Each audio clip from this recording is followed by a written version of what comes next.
Dhaka metropolitan police ডিএমপির সাবেক commissioner Asaduzzaman মিয়ার গাড়ি বাড়ি প্লট ফ্ল্যাট কি নেই, রীতিমতো গড়েছেন সম্পদের পাহাড়। শুধু নিজের নামেই নয়, স্ত্রী, ছেলেমেয়ে এবং শ্যালক শ্যালিকার নামেও গড়েছেন হাজার কোটি টাকার সম্পদ। অভিযোগ রয়েছে ডিএমপিতে ঘুষ এবং বদলি বাণিজ্যে গড়ে তুলেছেন এসব সম্পদ। তার বিপুল সম্পদের বিষয়ে অনুসন্ধান চালাচ্ছে দুর্নীতি দমন কমিশন দুদক। দুর্নীতি দমন কমিশন সূত্র জানায়, রাজধানীর অভিজাত এলাকা সিদ্ধেশ্বরীর ভিকারুন্নিসা স্কুলের পাশেই রূপায়ণ স্বপ্ন নিলয় 55/1 হোল্ডিংয়ে আলিশানে ভবনটি 11 তলা। এখানে প্রায় 3,500 বর্গফিটের একটি ফ্ল্যাট রয়েছে আসাদুজ্জামানের মেয়ে আয়েশা সিদ্দিকার নামে। ধানমন্ডি 12/A নম্বর রোডের 69 নম্বর বাড়িতে রয়েছে একটি বিলাসবহুল ফ্ল্যাট। দ্বিতীয় তলার পুরো ফ্লোরটি সাবেক ডিএমপি কমিশনার আসাদুজ্জামান মিয়া তার শ্যালকের নামে কিনেছেন। ওই ভবনের তৃতীয় তলার ফ্ল্যাটটি চট্টগ্রাম মেট্রোপলিটন পুলিশ সিএমপির সাবেক কমিশনার ইকবাল বাহারের। ইকবাল বাহার আসাদুজ্জামান মিয়ার খুবই ঘনিষ্ঠ, তাই তারা দুজন একই ভবনে থাকতেন। ইস্কাটন গার্ডেন 13/A প্রিয় নীরে আসাদুজ্জামানের স্ত্রীর নামে একটি ফ্ল্যাট রয়েছে। 14 তলা এই ভবনে 40টি ফ্ল্যাট আছে। বেশিরভাগ ফ্ল্যাটই 2133 বর্গফুটের। ভবনের 11 তলায় আসাদুজ্জামানের স্ত্রী আফরোজা জামানের একটি ফ্ল্যাট আছে, তবে সেখানে তিনি থাকেন না, ফ্ল্যাটটি ভাড়া দেওয়া আছে। নিকুঞ্জ 1-এর 8/A রোডের 6 নম্বর বাড়িটি আসাদুজ্জামানের ছোট ছেলে আসিফ মাহাদিনের নামে। আসাদুজ্জামান সপরিবারে এই বাড়িতে থাকতেন। সরকার পতনের পর তিনি বাড়ি ছেড়ে পালিয়ে গেছেন। বসুন্ধরা আবাসিক এলাকার এল ব্লকের 1 নম্বর রোডের 166 এবং 167 নম্বরে 10 কাঠার ওপর 6 তলা বিশিষ্ট আলিশান একটি বাড়ি আসাদুজ্জামানের স্ত্রী আফরোজা জামানের নামে। পূর্বাচলের নিউ টাউনের 1 নম্বর সেক্টরে 406/B নম্বর রোডে 10 কাঠা জমি রয়েছে আসাদুজ্জামান মিয়ার নামে। ওই জমিতে গাড়ি রাখার শেড বানিয়ে রাখা হয়েছে। পূর্বাচলের সেক্টর 4 রোড 108-এ 53 নম্বর প্লটটি আসাদুজ্জামানের স্ত্রীর নামে ছিল। 5 কাঠার এই প্লটটি বিক্রি করে দেওয়া হয়েছে। আফতাবনগরে 3 নম্বর সেক্টরে রয়েছে 21 কাঠা জমি। সেখানে নিজের নামে 10 কাঠা ও আত্মীয় স্বজনদের নামে রয়েছে বাকি 11 কাঠা জমি।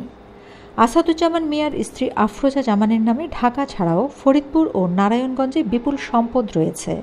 2018 সালে তিনি রাজুক থেকে বিশেষ কোটায় একটি প্লট বরাদ্দ পান, অথচ রাজুকের নীতিমালা অনুযায়ী স্বামী স্ত্রী উভয়ের প্লট বরাদ্দ পাওয়ার সুযোগ নেই। জানা গেছে, গাজীপুরের কালীগঞ্জ উপজেলার চাঁদখোলা মৌজায় আফরোজা জামানের নামে 67% জমি রয়েছে। 2017 সালে এই জমি কেনা হয়। ওই মৌজায় তার নামে 2019 সালের 5 ফেব্রুয়ারি কেনা হয় আরও 39% জমি। একই নামে 2020 সালে জোয়ার সাহারা মৌজায় কেনা হয় 15 কাঠা জমি। ওই বছর গাজীপুরের চাঁদখোলা মৌজায় 31 শতক জমি ক্রয় করেন আফরোজা। 2018 সালে নারায়ণগঞ্জের রূপগঞ্জের কৈয়ামসাইল কায়েতপাড়া মৌজায় 0.28 একর জমি কেনেন সাবেক ডিএমপি কমিশনারের স্ত্রী আফরোজা। ওই বছর একই মৌজায় আরও 32 শতক জমি কেনেন তিনি। ওই বছরই রূপগঞ্জের কৈয়ামসাইল কায়েতপাড়া মৌজায় 0.60 একর জমি তার নামে কেনা হয়, পরে তা বিক্রি করে দেওয়া হয়। 2019 সালে কৈয়ামসাইল কায়েতপাড়া মৌজায় 0.57 একর জমির পাওয়ার অফ অ্যাটর্নি পান আসাদুজ্জামানের স্ত্রী। এরপর ওই জমি বিক্রিও করেন। অনুসন্ধানে আসাদুজ্জামান মিয়ার পরিবারের সদস্যদের মালিকানার 2টি কোম্পানির খোঁজ পাওয়া গেছে। এর মধ্যে একটি হল মৌমিতা ট্রান্সপোর্ট লিমিটেড। এর চেয়ারম্যান আসাদুজ্জামানের স্ত্রী আফরোজা। আসাদুজ্জামান ডিএমপি কমিশনার থাকাকালীন রাজধানীর রুট পারমিট কমিটির প্রধান ছিলেন। ওই সময় মৌমিতা পরিবহনকে রুট পারমিট দেওয়া হয়।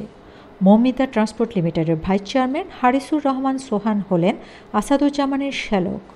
সোহানের নামে রাজধানীর নিউ মার্কেটে আছে স্বর্ণের দোকান। এছাড়া শেপিয়ার্ড কনসোর্টিয়াম লিমিটেড নামে আরেকটি কোম্পানির চেয়ারম্যান আফরোজা জামান। এই কোম্পানির পরিচালক আসাদুজ্জামানের বড় ছেলে আসিফ শাহাদাত। আসাদুজ্জামানের শ্যালক নূর আলম ওরফে মিলনের নামে গাজীপুরের শ্রীপুরে 1.5 একর জমি রয়েছে। ভাগ্নে কলমের নামেও গাজীপুরে জমি আছে 1.5 একর। আওয়ামী লীগ সরকারের পতনের কয়েকদিন আগে আসাদুজ্জামান মিয়া জানিয়েছিলেন তার এবং পরিবারের সদস্যদের কোনো অবৈধ সম্পদ নেই। যেসব সম্পদ আছে সবই আয়কর বিবরণীতে উল্লেখ করা আছে। সরকারের কোনো সংস্থা যদি এসব সম্পদের বিষয়ে অনুসন্ধান চালায় তাহলে তিনি ও তার পরিবারের সদস্যরা ওই সংস্থাকে সহযোগিতা করবেন। কিন্তু গত 5ই আগস্ট থেকে আসাদুজ্জামান মিয়া এবং তার স্ত্রী সন্তানরা কোথায় আছে তা কেউ বলতে পারছেন না। তাদের মোবাইলও বন্ধ রয়েছে। এদিকে আসাদুজ্জামান মিয়ার অবৈধ সম্পদের অনুসন্ধান শুরু করেছে দুদক। সংস্থাটির সচিব খোরশেদা ইয়াসমিন জানান, আসাদুজ্জামান মিয়ার বিরুদ্ধে বিভিন্ন অনিয়ম ও দুর্নীতির মাধ্যমে কোটি কোটি টাকার অবৈধ সম্পদ অর্জনের অভিযোগ এসেছে। এই অভিযোগ অনুসন্ধানের সিদ্ধান্ত গৃহীত হয়েছে বলে জানান তিনি। Shamima Chowdhury Shammi, BNA news 24।